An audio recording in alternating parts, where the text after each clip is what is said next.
ഏവർക്കും നമസ്കാരം. പ്രിയപ്പെട്ടവരെ, ഞാൻ ഇന്ന് വന്നിരിക്കുന്നത് ഒരു സഹായ അഭ്യർത്ഥനയുമായിട്ടാണ്. Asha Kiran palliative care centre, Puthenpuram പുയ്യോ, പാമ്പാടി, കോട്ടയം.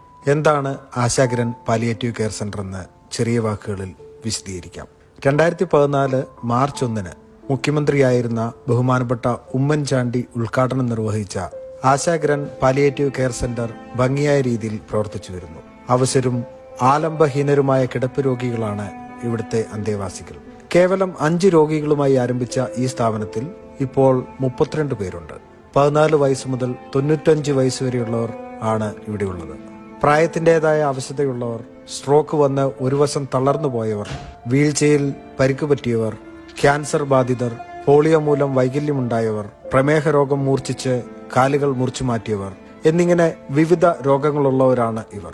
ഇവരുടെ പരിചരണത്തിനായി 5 നഴ്സുമാർ പൂർണ്ണ സമയവും 3 പേർ ഭാഗികമായും സേവനം നടത്തുന്നു. രോഗികളെ പ്രവേശിപ്പിക്കുമ്പോഴോ പിന്നീടോ അവരിൽ നിന്നും സാമ്പത്തികം ഒന്നും തന്നെ സ്വീകരിക്കാറില്ല. ബന്ധുക്കൾ മനസ്സോടെ തരുന്ന സംഭാവനകളും സന്മനസ്സുള്ള ആൾക്കാരുടെ സഹകരണവും കൊണ്ടാണ് ഈ പ്രസ്ഥാനം നടന്നു പോകുന്നത്. ഒരു മാസം ഏകദേശം 2 ലക്ഷം രൂപയോളമാണ് ഇതിന്റെ ചെലവ് വരുന്നത്.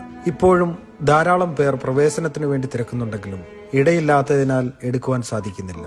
ഇപ്പോഴുള്ള കെട്ടിടത്തിന് മുകളിൽ ഒരു നില കൂടി പണിയുവാൻ തീരുമാനിച്ച് പണി തുടങ്ങിയെങ്കിലും സാമ്പത്തിക ഞെരുക്കം മൂലം ഇടയ്ക്ക് വെച്ച് നിർത്തിവെക്കേണ്ടി വന്നു. സുമനസ്സുകളായ ആൾക്കാരുടെ സഹായമുണ്ടെങ്കിലേ പണി മുന്നോട്ട് പോകുവാൻ സാധിക്കുകയുള്ളൂ. കോവിഡ് കാലഘട്ടത്തിൽ ജർമ്മനിയിൽ നിന്നും 15 ഓക്സിജൻ കോൺസെൻട്രേറ്റുകൾ ആശാ കിരണിന് ലഭിക്കുകയുണ്ടായി. ഇത് ശ്വാസമുട്ട് അനുഭവിക്കുന്ന ധാരാളം പേർക്ക് പ്രയോജനപ്പെട്ടു. ഇപ്പോഴും പ്രയോജനപ്പെട്ടുകൊണ്ടിരിക്കുന്നു. ആശാ കിരണിന്റെ ഭാഗമായി wellness clinic, crisis management cell എന്നിങ്ങനെ 2 ശുശ്രൂഷകൾ കൂടി നടക്കുന്നുണ്ട്. ഇപ്പോൾ തുടങ്ങി വെച്ചിരിക്കുന്ന 2ാം നിലയുടെ നിർമ്മാണ പ്രവർത്തനങ്ങൾ സാമ്പത്തിക ഞെരുക്കം മൂലം തടസ്സപ്പെട്ടിരിക്കുകയാണ് എന്ന് ഞാൻ മുൻപേ പറഞ്ഞുവല്ലോ. അനേകം രോഗികളായിട്ടുള്ള നിർധനർക്ക് താങ്ങും കരുതലുമായിട്ടുള്ള ഈ ഒരു പ്രസ്ഥാനത്തിന്റെ നിർമ്മാണ പ്രവർത്തനത്തെ നിങ്ങൾക്ക് എങ്ങനെ സഹായിക്കാം എന്നിവിടെ വിവരിക്കാം. 1ാം നിലയിൽ 3 ഡോർമെട്രികളാണ് ഉള്ളത്. 20 ലക്ഷം രൂപയാണ് ചിലവ് വരുന്നത്. അത് നൽകി നിങ്ങൾക്ക് ഇതിനെ സഹായിക്കാം. 3 ഡോർമെട്രികളിൽ 13 റൂം സ്പേസ് ആണ് വരുന്നത്. ഒരു റൂമിന് 4.5 ലക്ഷം രൂപയാണ് ചിലവാകുന്നത്. അത് തന്ന് സഹായിക്കുന്നതിലൂടെ ഈ നിർമ്മാണ പ്രവർത്തനത്തെ നിങ്ങൾക്ക് സഹായിക്കാം. നിർമ്മാണ പ്രവർത്തനങ്ങൾക്ക് ആവശ്യമായ കമ്പി, സിമന്റ്, കട്ട, paint, electrical items, plumbing items എന്നിവ തന്ന് ഇതിനെ സഹായിക്കാം.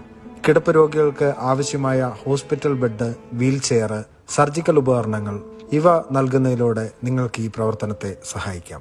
ഇതിന്റെ നിർമ്മാണ പ്രവർത്തനത്തിനുള്ള ചെലവ് നിങ്ങൾക്ക് ഇങ്ങനെ സ്പോൺസർ ചെയ്യാവുന്നതാണ്. 1 സ്ക്വയർ ഫീറ്റ് സ്പോൺസർ ചെയ്യുകയാണെങ്കിൽ അതിന് 2000 രൂപയാണ് ചെലവാകുന്നത്. അഥവാ നിങ്ങൾ 50 സ്ക്വയർ ഫീറ്റ് ആണ് സ്പോൺസർ ചെയ്യുന്നതെങ്കിൽ അതിന് 1 ലക്ഷം രൂപയാണ് ചെലവാകുന്നത്. ഒരു റൂം സ്പേസ് നിങ്ങൾ സ്പോൺസർ ചെയ്യുകയാണെങ്കിൽ അതിന് 4.5 ലക്ഷം രൂപയാണ് ചെലവാകുന്നത്. ഒരു ഹോസ്പിറ്റൽ ബെഡ് ആണ് നിങ്ങൾ സ്പോൺസർ ചെയ്യുന്നതെങ്കിൽ അതിന് 30,000 രൂപയാണ് ചെലവാകുന്നത്. ഒരു റൂം സ്പേസും അതിന്റെ ബെഡും കൂടിയാണ് നിങ്ങൾ സ്പോൺസർ ചെയ്യുന്നതെങ്കിൽ അതിന് 6 ലക്ഷം രൂപയാണ് ചെലവാകുന്നത്. ഒരു ബ്ലോക്കാണ് നിങ്ങൾ സ്പോൺസർ ചെയ്യുന്നതെങ്കിൽ അതിന് 20 ലക്ഷം രൂപയാണ് ചെലവാകുന്നത്. ഇതിന്റെ നിർമ്മാണ പ്രവർത്തനത്തിലുപരി ഇതിന്റെ ദൈനംദിന പ്രവർത്തനങ്ങളെയും നിങ്ങൾക്ക് സ്പോൺസർ ചെയ്യാവുന്നതാണ്. ഒരു പ്രഭാത ഭക്ഷണം സ്പോൺസർ ചെയ്യുന്നതിന് 3000 രൂപയാണ് ചിലവാകുന്നത്. ഒരു ദിവസത്തെ ഉച്ചഭക്ഷണമാണ് നിങ്ങൾ സ്പോൺസർ ചെയ്യുന്നതെങ്കിൽ അതിന് 5000 രൂപയാണ് ചിലവാകുന്നത്. ഒരു ദിവസത്തെ സ്നാക്സ് ആണ് നിങ്ങൾ സ്പോൺസർ ചെയ്യുന്നതെങ്കിൽ അതിന് 1000 രൂപയും, അഥവാ ഡിന്നറാണ് നിങ്ങൾ സ്പോൺസർ ചെയ്യുന്നതെങ്കിൽ അതിന് 5000 രൂപയും, ഒരു ദിവസത്തെ മുഴുവൻ ഫുഡാണ് നിങ്ങൾ സ്പോൺസർ ചെയ്യുന്നതെങ്കിൽ അതിന് 14,000 രൂപയുമാണ് ചിലവാകുന്നത്. ഇവിടുത്തെ രോഗികൾക്ക് ആവശ്യമായ ഡൈപ്പേഴ്സും ഗ്ലൗസും സർജിക്കൽ മാസ്കും ഒക്കെയും നിങ്ങൾക്ക് സ്പോൺസർ ചെയ്യാവുന്നതാണ്. ഒരു മാസം 50,000 രൂപ അതിനുവേണ്ടി ചിലവാകുന്നതാണ്. അഥവാ നിങ്ങൾ ഒരു വർഷത്തേക്കാണ് സ്പോൺസർ ചെയ്യുന്നതെങ്കിൽ ഏകദേശം 6 ലക്ഷം രൂപയിൽ ആ സ്പോൺസർഷിപ്പ് ചെയ്യാവുന്നതാണ്. ചെറുതോ വലുതോ ആയിട്ടുള്ള ഏത് തുകയും അയക്കുവാനായി ഇപ്പോൾ ഈ സ്ക്രീനിൽ കാണുന്ന അക്കൗണ്ടിലേക്കാണ് നിങ്ങൾ പൈസ അയക്കേണ്ടത്. ഈ വീഡിയോയുടെ ഡിസ്ക്രിപ്ഷൻ ബോക്സിൽ അക്കൗണ്ട് ഡീറ്റെയിൽസ് കൃത്യമായി എഴുതിയിരിക്കുന്നതാണ്. ഇതിനെക്കുറിച്ച് കൂടുതലായി എന്തെങ്കിലും വിവരം അറിയുവാൻ ആഗ്രഹമുള്ളവർ ഇതിന്റെ കോർഡിനേറ്ററായ മിസ്റ്റർ ബാബു സക്രിയയെ നിങ്ങൾക്ക് കോൺടാക്ട് ചെയ്യാവുന്നതാണ്. ഇപ്പോൾ ഈ സ്ക്രീനിൽ കാണിക്കുന്നതാണ് അദ്ദേഹത്തിന്റെ നമ്പർ. കൂടുതൽ വിവരങ്ങൾക്ക് പാമ്പാടി പുത്തമ്പുറത്തുള്ള ദേറായിൽ നിങ്ങൾക്ക് കോൺടാക്ട് ചെയ്യാവുന്നതാണ്. ഈ വീഡിയോ സുമനസ്സുകളായ മറ്റുള്ളവരിലേക്കും ഷെയർ ചെയ്യുന്നതിലൂടെ ഈ നിർമ്മാണ പ്രവർത്തനത്തിൽ നിങ്ങൾക്കും പങ്കാളികളാകാം. ഈ പ്രസ്ഥാനത്തിന്റെ സെക്രട്ടറിയായ ബഹുമാനപ്പെട്ട വിൻസെന്റ് വർഗീസ് അച്ഛന്റെ പ്രത്യേക നിർദ്ദേശപ്രകാരമാണ് ഇങ്ങനൊരു വീഡിയോ ചെയ്യുന്നത്.